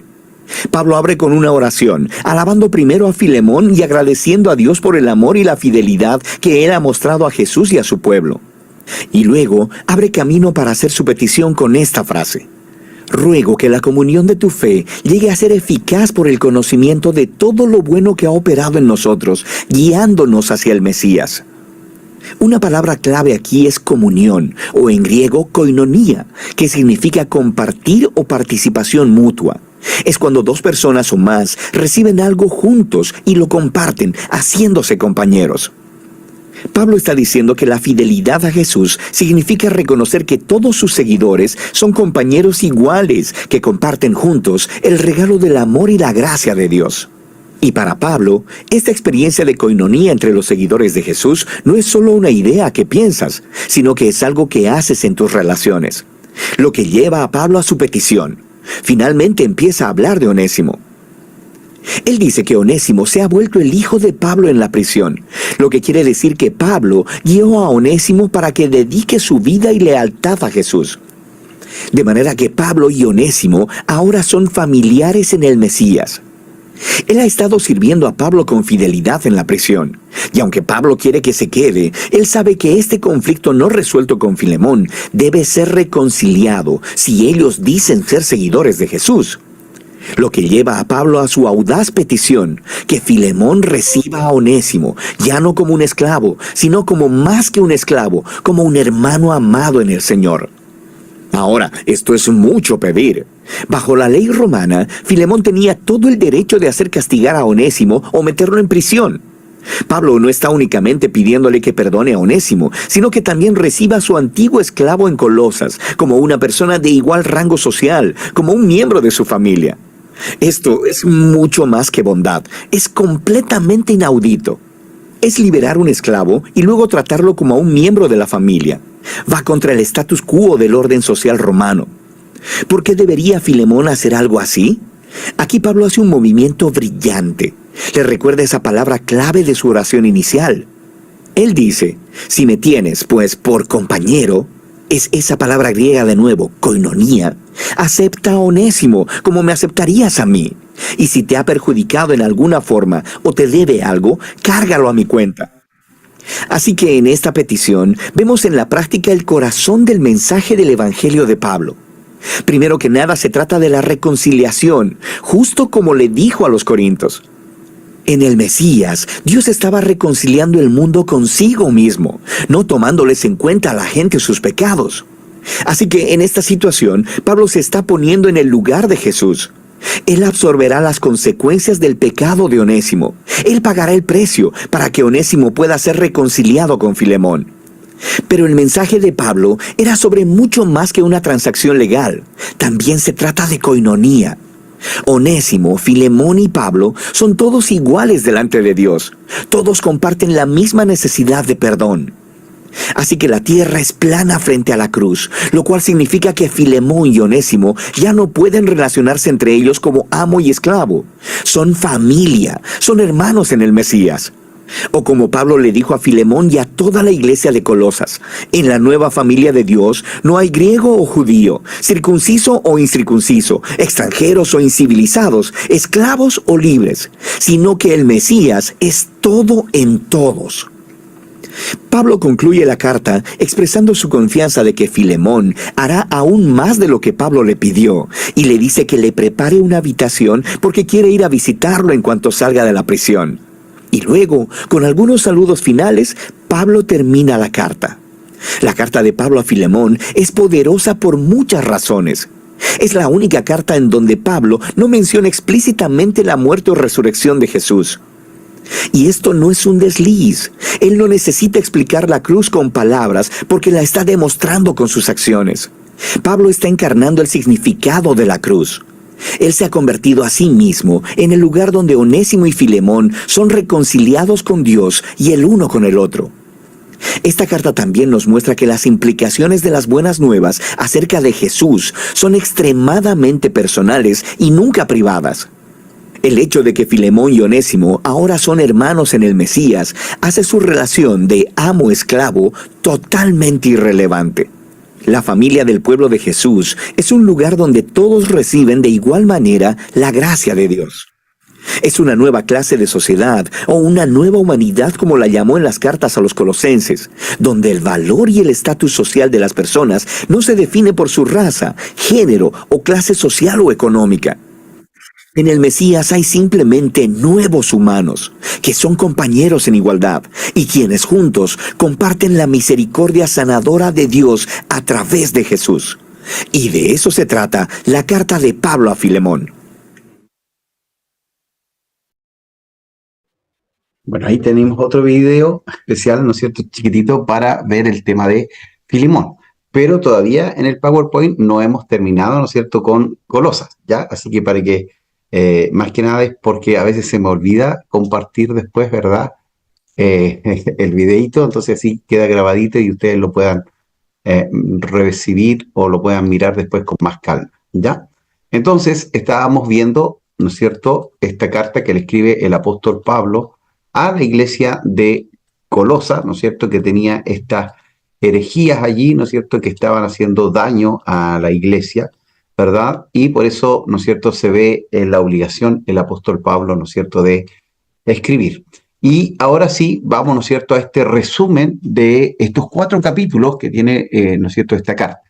Al leer por primera vez, dice el capítulo 1, nos sospechamos la preocupación de Pablo por la herejía, ya que exalta la supremacía de Jesucristo y su control de nuestras vidas y del universo. Pero cuando llegamos al capítulo 2, donde Pablo describe las características de las falsas enseñanzas introducidas en Colosa, entonces nos damos cuenta de su intención en el inicio de la carta, es asentar las bases de su argumentación, diciendo que en Cristo todas las cosas fueron creadas y en Él y por Él subsisten. Claro, leemos el capítulo 1, ¿no es cierto?, y vemos cómo exalta a Cristo, pero en realidad era también, ¿no es cierto?, para señalar a esta herejía que estaba levantando a los ángeles sobre Cristo mismo, ¿ya? Entonces, es interesante aquello. Capítulo 2 dice, ¿no es cierto?, que Pablo da detalle de esta herejía, dando a entender que había una mezcla de rituales paganos y leyes del Antiguo Testamento. Ya el legalismo o ritualismo, el misticismo, el ascetismo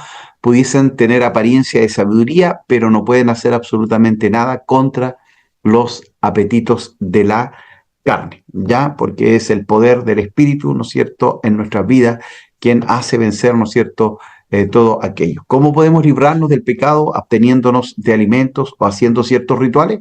Solo siendo transformados por Cristo, quien cumple la ley y nos da poder para vivir bajo su santa voluntad. Jesucristo y su palabra es lo único que necesitamos para poder vencer, ¿no es cierto?, este pecado. ¿Ya? Capítulo 3, ya que habéis resucitado con Cristo, aquí Pablo da el acostumbrado balance. La libertad en Cristo no significa que podemos vivir conforme a los deseos de nuestra carne, según lo que nuestros vanos razonamientos nos impulse. Debemos vivir para agradar a Dios, y Pablo muestra que en esta sección de su carta, ¿cuál es el modelo que le agrada al Señor? La falsa doctrina dice, si haces estas cosas, te convertirás en cristiano. El Evangelio dice, solo si el Señor convierte tu corazón no arrepentido, entonces podrás vivir como un cristiano. ¿Ya? Entonces la transformación es de adentro hacia afuera y es a través, ¿no es cierto?, del Espíritu Santo, la palabra, ¿no es cierto?, y el Señor Jesucristo. Es como el tema del Sermón del Monte, que no es un mapa, sino un espejo.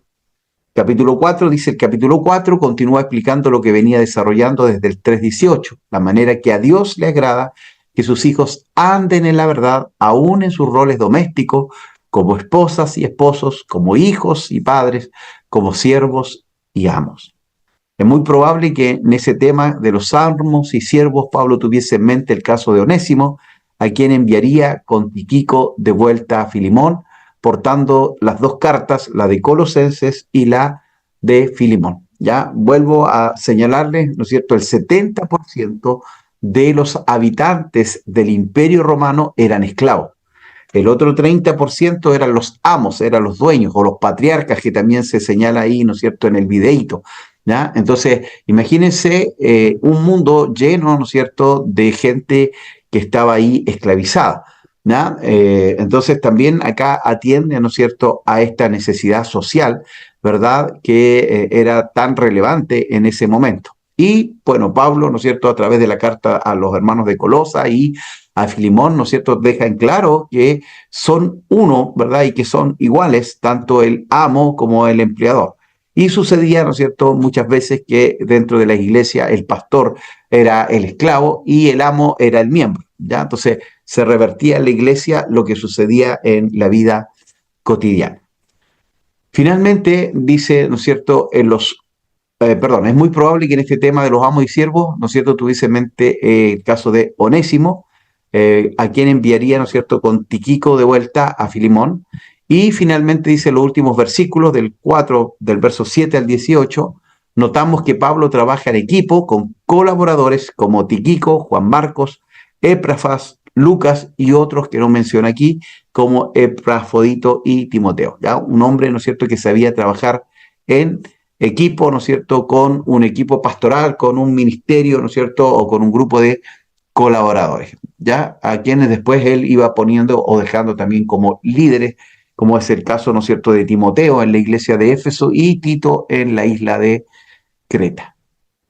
Algunas peculiaridades de Colosenses, bueno, ideas claves, es muy parecido, lo hemos dicho varias veces ya, Colosenses con Efesios, ¿ya? ¿Cuáles son sus similitudes? Ambas enfatizan los términos plenitud y misterio. La sabiduría y el conocimiento forman parte del desarrollo del pensamiento y ambas exponen sobre los principados y potestades, tanto malignos como benignos. Ahora, ¿cuáles son las diferencias entre Efesios y Colosenses? Colosenses está dirigida en contra de una falsa enseñanza en una situación local, mientras que Efesios es aplicable a la iglesia universal, ¿ya? Colosenses es polémica, demandando solicitud, mientras que Efesios es de espíritu pacífico, en una atmósfera de calma, de alabanza y de acción de gracia, ¿ya?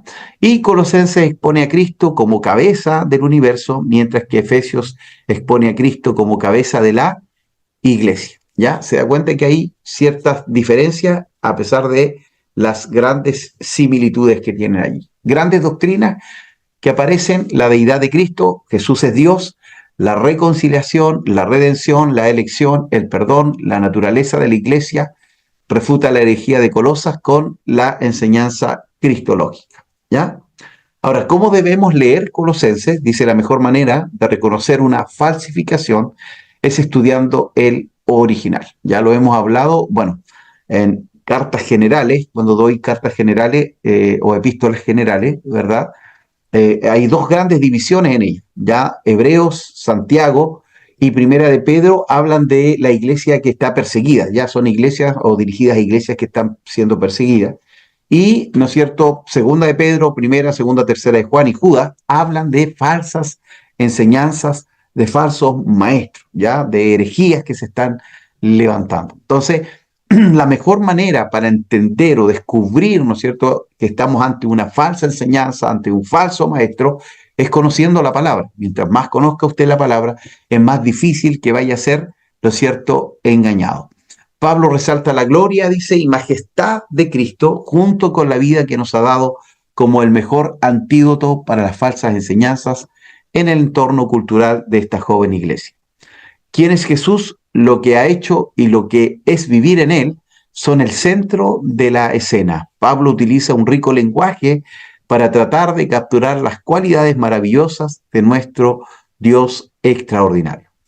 En los primeros dos capítulos, Pablo confronta la herejía con un golpe certero. Primero declara que Jesús no es solo el creador y sostenedor de todo, sino también es la exacta representación de Dios. Nada menos que Dios en toda su plenitud mora en él. En segundo lugar, Pablo desenmascara la falsa idea de que la filosofía y la religiosidad pueden combatir con éxito los deseos malvados, y les recuerda a los colosenses que los creyentes ya tienen lo que necesitan para una vida victoriosa espiritual mediante la unión con Cristo. Ya Él nos da la victoria. En los últimos dos capítulos, Pablo explica que la forma de poner en práctica la voluntad de Dios es pensar en quién es Jesús y en la vida recibida en Él. Al leer este libro, prepárate, tu relación con Jesús podría crecer a un nivel completamente nuevo. A medida que reconoces a Jesús como Señor de tus actitudes y acciones, poniendo tu vida bajo su autoridad, crecerás en santidad. Absórbelo todo. A medida que lo recibes, tu obediencia y tu fe crecerán, y el mensaje del Evangelio es verdadero y cualquier otro sustituto palidece en comparación con el original. ¿Ya? Qué tremenda es esta carta, ¿no es cierto?, que escribe el apóstol Pablo a la iglesia de Colosas, ¿ya? Ahora, algunos temas que toca también allí: una advertencia contra la herejía, lo hemos señalado. Pablo designó la herejía de los colosenses como un falso engaño basado en la tradición humana y que sigue tradiciones humanas. Esta negaba la suficiencia de Cristo y le restaba importancia a la esperanza cristiana en la obra consumada de Cristo en la cruz. Otro tema importante es la supremacía de Cristo. Pablo afirmó que Cristo es Dios, Él es el creador de todas las cosas, toda la plenitud de Dios habita en Él, Cristo es superior a los ángeles, Cristo es la cabeza de la iglesia, a través de los creyentes tienen esa plenitud. En Cristo todas las demandas de la ley mosaica se han cumplido, el escepticismo no tiene valor, mientras que una vida escondida en Cristo trae gloria. Cristo mismo es el misterio de Dios, ningún otro conocimiento secreto es necesario. Cristo lo llena todo, ¿ya? Y estamos plenos en Él. Y por último, otro tema, ¿no es cierto?, importante, la vida cristiana. Pablo insistió que la unión de los creyentes con Dios produce una vida santa. El apóstol delineó normas claras que prescriben las actitudes que deben gobernar las relaciones dentro de la familia y la iglesia. El liderazgo debe ejercerse, pero el abuso del poder es inaceptable. La palabra koinonía que aparecía ahí en el video, ¿no es cierto?, que es tan importante, esta comunión que debemos tener los unos con los otros. Ya todos estos temas, ¿no es cierto?, aparecen ahí en el libro, ¿no es cierto?, de Colosenses. Ya advertencia contra la herejía, supremacía de Cristo y, por último, la vida cristiana. Y ahora continuamos, ¿no es cierto?, con esta carta, la de Filemón. Recuerden ustedes que habían unas palabritas al principio que comentamos, ¿no es cierto?, en las primeras clases, ¿verdad?, de algunas cartas que fueron llamadas homolegómenas y otras antilegómenas. Ya una de las cartas antilegómenas fue esta carta, la carta a Filemón, porque habla, ¿no es cierto?, de este problema entre un esclavo, ¿no es cierto?, y un amo.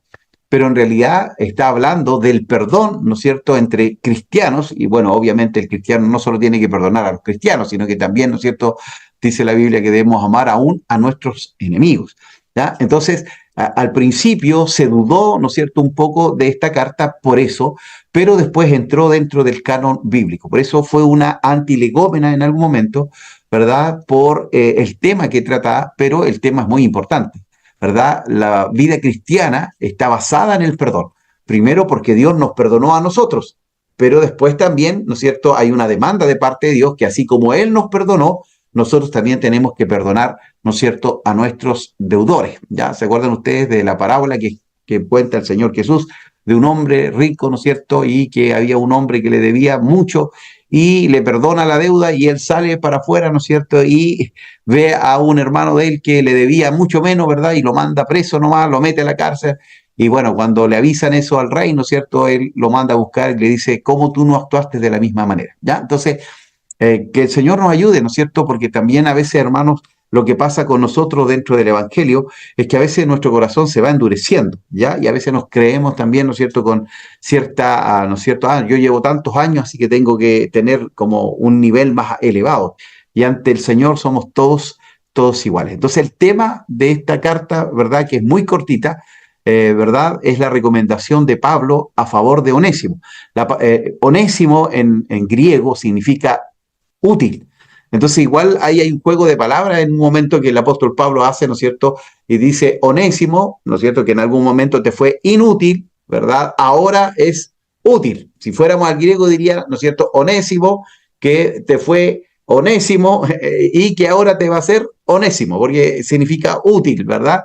Entonces hace este juego de palabras el apóstol Pablo, pero también hay una característica especial, como el apóstol, ¿no es cierto?, le pide a Filemón, ¿no es cierto?, en amor, que perdone y que reciba, ¿no es cierto?, a este hombre que se fue como un esclavo, pero que ahora lo puede recibir ya no como un esclavo, sino como un hermano en Cristo, ¿ya?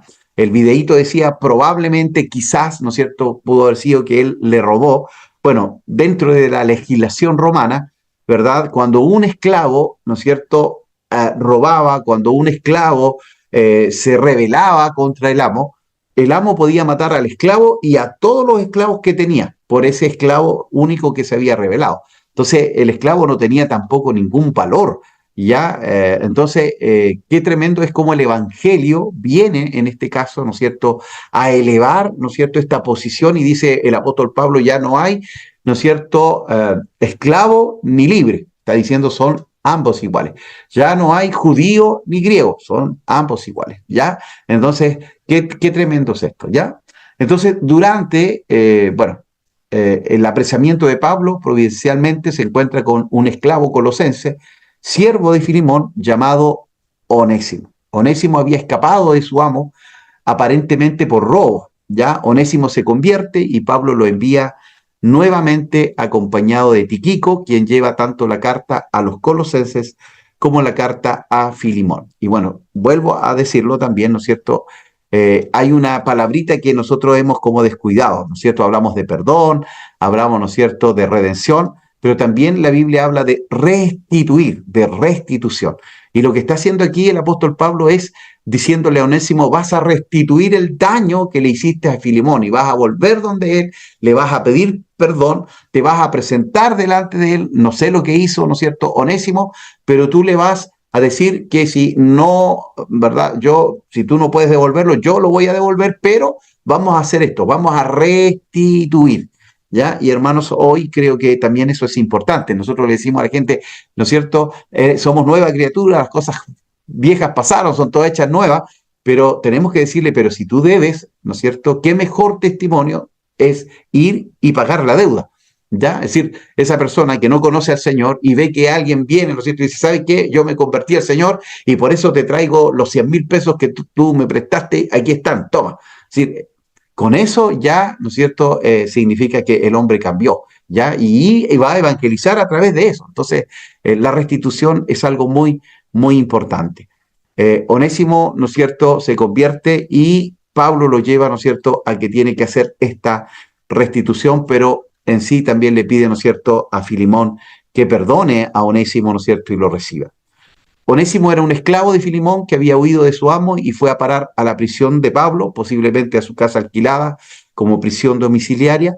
Mediante el ministerio de Pablo se convierte al Señor, ya como Onésimo legalmente era propiedad de Filimón, ya recuerde usted que los esclavos eran propiedad de los dueños, ya no podía revocarse fácilmente aquello, y más cuando se había huido. Debía regresar a su amo, pero ahora como un cristiano. De ahí que el propósito de esta epístola es facilitar el camino de regreso de Onésimo a la casa de Filimón en Colosa. En realidad, facilitar el perdón, ¿ya? La reconciliación. En Colosa, de tal manera que Filimón lo perdonara, aceptándolo ahora como hermano en Cristo y no solo como un esclavo. Es interesante, hermanos, que siendo una carta tan personal, Pablo la dirija también a Apia, esposa de Filimón, a Arquipo, presumiblemente su hijo, y a la iglesia que se reunía en casa de Filimón, siendo que esta carta personal sería leída en la iglesia de la casa de Filimón. Con atención a Apia y Arquipo, Filimón debía tomar una decisión seria con respecto a Onésimo a la luz de la petición de Pablo, y dadas las circunstancias es difícil imaginarse a un cristiano negándose a cumplir este deseo, ¿no es cierto?, que tenía el apóstol allí. Contenido, saludos, el aprecio de Pablo por Filimón, Pablo intercede por Onésimo, y observaciones finales también. Resumen de la carta de Filimón. Bueno, Pablo inicia su carta a Filimón declarándose prisionero de Jesucristo, ya en lugar de apóstol de Jesucristo. Quizás Pablo, ¿no es cierto?, no quiere recordarle a Filimón su autoridad como apóstol para tener más tacto y delicadeza del favor que le pediría. Podría ser que le estuviera recordando a Filimón los sacrificios que Pablo estaba pasando por causa de Cristo, incomparables con el favor que él le pediría. Y luego de su saludo, Pablo encomía y reconoce, ¿no es cierto?, la piedad, o alaba y reconoce la piedad de Filimón, que según el testimonio de los hermanos, se conducía en amor entre los hermanos, creciendo en la fe. Confiado en la actitud cristiana de Filimón y apoyándose en el respeto y amor que tenía Pablo, él le cuenta a Filimón sobre su esclavo Onésimo, que significa útil, y que en el pasado fue inútil, pero que ahora, decía Pablo, le es útil a Pablo y le puede ser útil al mismo Filimón. Por eso Pablo le cuenta y le pide que lo reciba como si fuera Pablo mismo. Así que la huida de este esclavo obró para bien en la vida de Filimón, por la providencia de Dios, y de ahí que Pablo ruega por Onésimo para que no le reciban de manera áspera como un esclavo prófugo, sino como un hermano en el Señor. Tremenda historia, muy cortita, pero muy llena, ¿no es cierto?, de amor y reconciliación y de esta intercesión que también hace, ¿no es cierto?, el apóstol Pablo en favor de Onésimo. Saludos, el carácter de uno que perdona, los hechos de uno que perdona y las motivaciones de uno que perdona. ¿Quién escribió el libro? Ya lo habíamos señalado, el apóstol Pablo, ¿no es cierto?, y Timoteo, ¿verdad? Lo escribieron desde la cárcel de Roma. Fue escrito aproximadamente entre 60 al 62, igual que Colosenses. Fue escrito a Filemón, cristiano acomodado de la iglesia en Colosas, quien quizás se convirtió a través del ministerio de Pablo, así como se convirtió Onésimo, y fue escrito desde Roma, donde Pablo estaba preso y Timoteo le estaba visitando. Entonces, la más breve de las epístolas de Pablo es también una epístola privada. Onésimo, un esclavo que se había escapado de la casa de su amo Filemón, robándole algunas pertenencias, quizás, probablemente, se encontró en Roma. Allí se convirtió bajo el ministerio de Pablo. Pablo escribe esta carta para solicitar a Filemón, que era un hombre rico y miembro de la iglesia de Colosas, que perdone a Onésimo y lo reciba como hermano en Cristo. Y esta epístola fue escrita durante el primer encarcelamiento de Pablo en Roma. Si es una epístola, ¿cuándo fue fundada la iglesia? Probablemente por Epafras, ¿no es cierto?, quien fue el que llevó las noticias al apóstol Pablo. ¿De quién está compuesta la iglesia? De griegos y judíos. ¿Cuáles son sus fortalezas? Filemón tenía mucha influencia en la iglesia, por eso se dirige a la carta a la iglesia también. ¿Y cuáles son sus debilidades? ¿No es cierto? Él podía ser pastor o uno de los líderes. La debilidad era, ¿no es cierto?, esta restauración de Filemón al ver, ¿no es cierto?, este esclavo que vuelve, ¿no es cierto?, y ya no vuelve como un esclavo, sino como un hijo del Señor. ¿Ya? ¿Cuál es la idea principal del libro? El amor en restauración, también en intervenir prácticamente en favor de otra persona, la misericordia. ¿Ya? ¿Cuál es la razón principal por la cual se escribió? Onésimo, convertido por Pablo en la cárcel, robó a Filemón, su amo, y Pablo lo manda con esta carta para que arregle la situación. Pablo conocía a Filemón, él era el líder de la iglesia en su casa, en la ciudad de Colosas, y el mismo Onésimo llevó esta carta a Filemón. Filemón es el recipiente quien recibe la carta, un creyente gentil de Colosas, en cuya casa se reúne una iglesia. Los saludos al principio y al final indican que Pablo esperaba que Filemón compartiera la carta también con la iglesia. La ocasión, otra vez lo volvemos a decir, Onésimo se ha convertido recientemente y ha estado sirviendo a Pablo, quien se encuentra en prisión. Ahora Onésimo está siendo enviado de regreso a Filemón, acompañado por Tíquico, quien también es portador de cartas a la iglesia de Colosas y también en Asia. Énfasis, el evangelio, ¿no es cierto?, que reconcilia a las personas entre sí, no solo al judío, que era, ¿no es cierto?, este caso Pablo, y al gentil Filemón, sino también al esclavo que estaba fugitivo con su amo y los convierte en hermanos. Esta es una carta privada y personal dirigida a un amigo, ¿no es cierto?, y que le pide, ¿no es cierto?, que tenga una actitud cristiana al recibir a Onésimo. Grandes Doctrinas no está escrita con carácter teológico, pero tiene una enseñanza central derivada del perdón. ¿Ya? Este perdón, ¿no es cierto?, que es tan importante dentro de los hijos de Dios. ¿Ya?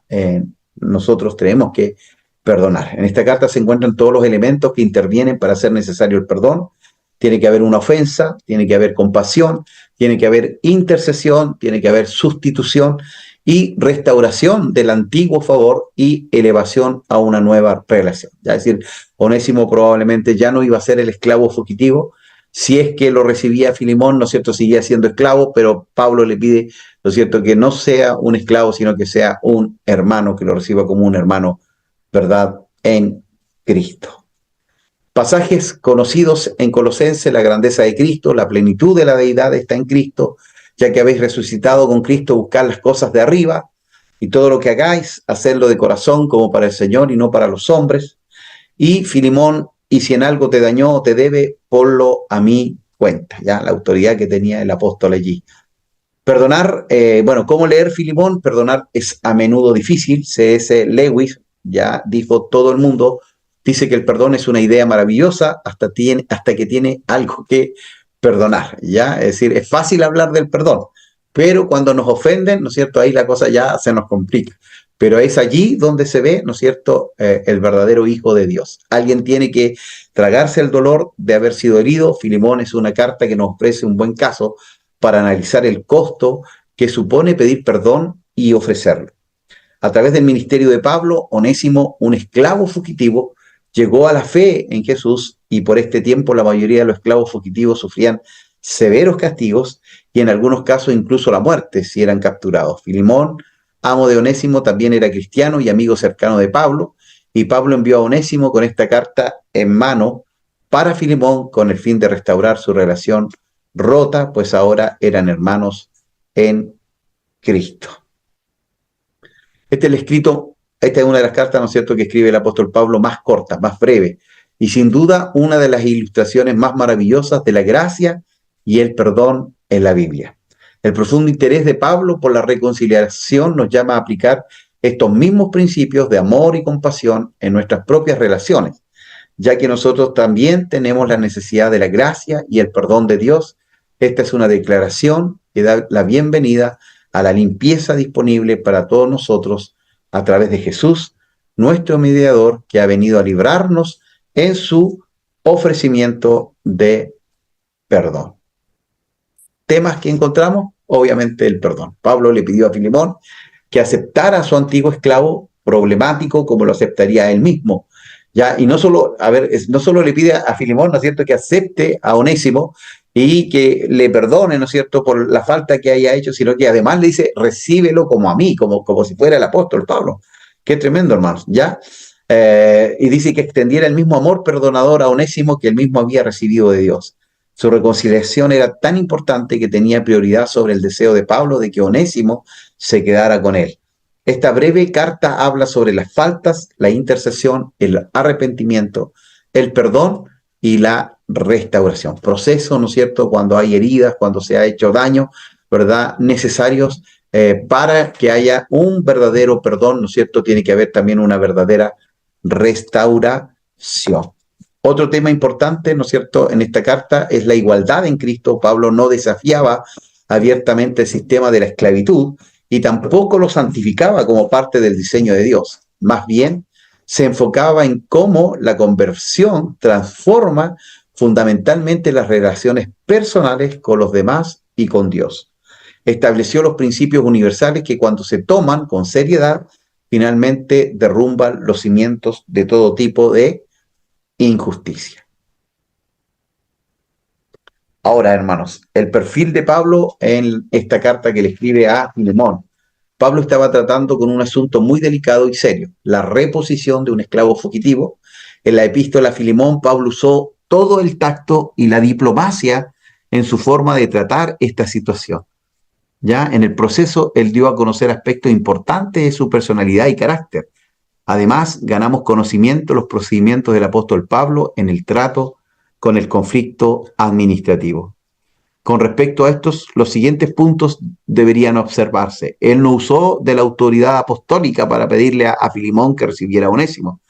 Él usó el ingenio. Onésimo significa útil y hace ese juego allí de palabras. El uso del respeto, ¿no es cierto?, de retener a Onésimo, ¿verdad? Él podía haberse quedado con él, pero no, lo envía de vuelta, ¿no es cierto?, a su amo. El uso del tacto, ¿no es cierto?, si algo te debe, anótalo a mi cuenta. Y también el uso de la diplomacia, ¿ya? Más bien, mediante el amor de Dios, él pidió a su hermano la ayuda para resolver, ¿no es cierto?, un muy serio y desde luego una situación de vida o muerte. Él usó, humor, una amistosa adulación y también expresión de buena fe en Filemón para realizar sus propósitos en esta epístola. Y llegamos hasta aquí, queridos hermanos, con estas dos hermosas cartas, ¿no es cierto? La carta a los Colosenses y también la carta a Filemón. Así que esperamos con la ayuda del Señor, ¿no es cierto?, que hayamos podido ser claros y que también, ¿no es cierto?, podamos aprender cuán importante es el perdón, ¿verdad? Es decir, nosotros no somos como el mundo, ¿verdad?, como la gente que no conoce al Señor. No es fácil perdonar, pero, ¿no es cierto?, Dios nos ordena a hacerlo y debemos hacerlo, ¿no es cierto?, con todo el amor del mundo. No sé si hay alguna duda, consulta, queridos hermanos. Comenzamos, ¿no es cierto?, este último módulo. Ya nos quedan 3 clases más. y estaríamos ya terminando con las cartas o epístolas del apóstol Pablo. Señor, es especial entre nosotros. ¿Hay alguien que abrió ahí el micrófono? No sé si quería preguntar algo.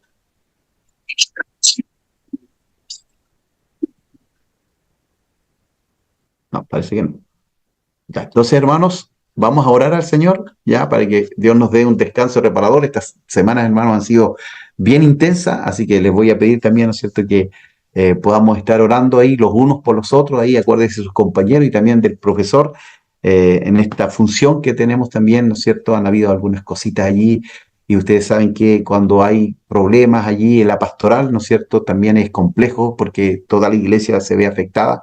Así que el Señor pueda darnos gracia, nos pueda dar sabiduría también para tomar, ¿no es cierto?, de la mejor manera, como este caso, ¿no es cierto?, de Onésimo, que lo tocó tan bien el apóstol Pablo, también nos ayude en las situaciones complicadas. Así que oramos al Señor en esta hora y ponemos nuestra vida delante de Él. Señor, te adoramos, te bendecimos.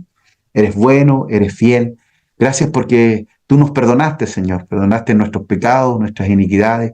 El día que pudimos, Señor, reconocer que te habíamos fallado, que habíamos pecado, que habíamos faltado a tu majestad, a tu justicia, a tu santidad, a tu verdad.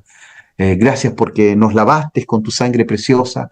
Gracias porque nos sacaste del lodo cenagoso en el cual estábamos y nos pusiste sobre la roca.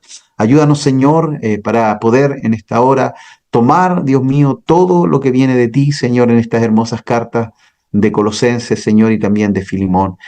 Tú eres la imagen del Dios invisible, en ti habita toda la plenitud de la deidad, y por eso te adoramos, por eso te bendecimos. Pero también te pedimos, Señor, que en medio de las circunstancias de la vida, Señor, y de este andar cristiano, muchas veces, Señor, a veces nuestro corazón es herido, Señor, a veces, Señor, hay situaciones que nos complican, pero ayúdanos, Señor, para perdonar, ayúdanos, Señor, para amar, enséñanos, Señor, tu palabra dice que el amor de Dios ha sido derramado en nuestros corazones por medio del Espíritu Santo. Y también, Señor, oramos, Señor, por cada uno de nuestros hermanos, pastores, Señor, por cada una de sus familias, de sus casas, de sus iglesias, Señor, donde ellos se congregan, para que también tú puedas glorificarte, tú puedas moverte. Bendecimos, Señor, a tu iglesia, bendecimos a los siervos del Señor que están sobre ella, para que tú les destino y sabiduría. Oramos por la unidad del cuerpo de Cristo, oramos para que tú te glorifiques, Señor, siempre. Pongo mi vida también delante de ti, mi casa, mi familia, y esta posición en la cual estamos, Señor, para que también nos ayude para ser de bendición en cada situación compleja que a veces se levanta. Danos gracia, danos sabiduría, danos discernimiento espiritual para entender y discernir lo que es tuyo y lo que no viene de ti, Señor. Gracias por esta noche, gracias por este tiempo. Permítenos, Señor, Dios mediante, poder encontrarnos el próximo lunes también, Señor, y poder aprender más de tu palabra. Gracias, oramos y pedimos un descanso reparador en el nombre que es sobre todo nombre, en el nombre de Jesús. Amén y amén. Un abrazo virtual, queridos pastores, hermanos, que el Señor les bendiga, les renueve en esta noche y que tengan una hermosa semana. Bendiciones para todos. Buenas noches, pastor. Dios te bendiga. Buenas noches, Buenas pastor. noches. Dios te bendiga, hermanos. Buenas noches, Chao, pastor. chao.